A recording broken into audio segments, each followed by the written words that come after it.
Hello. Have you been watching Game of Thrones and then wondered to yourself, huh, I wonder what it would be like to live in Middle England? Well, I'll break it down for you, either if you asked or not.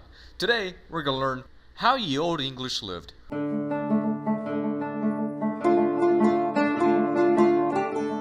To start with some context, medieval England had a feudal system. What you see before you is said system, as a hierarchy pyramid. Here we got the kings, the lords, the knights, and the peasants. And let's start from the top. Here we have the monarchs. We got kings and queens. Slay. And under them are the noblemen, that is the clergy, lords, and knights, who are also the religious figures, landlords, and you know who the knights are.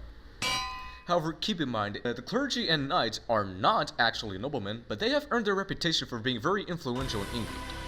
And then the chivalry, who are knights. They're basically England's entire military, but they have their own culture and code, kind of like the Mandalorians. And then, at the bottom of the pyramid, 90% of England's population, the peasants. They are entirely responsible for producing England's foodstuffs and supplies. And they work for the landlord to give them some shelter, some food, and a little bit of money, or no money at all. Problem is, they're still getting taxed a lot, and these money are going towards the king.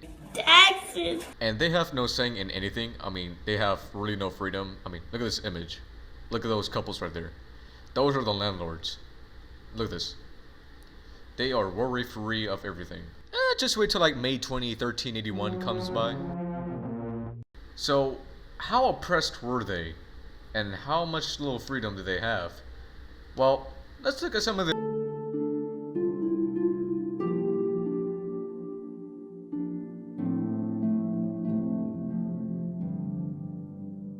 You want to go hunt or walk in royal property, but you can't do either. Regardless, you don't care. You will probably be punished severely.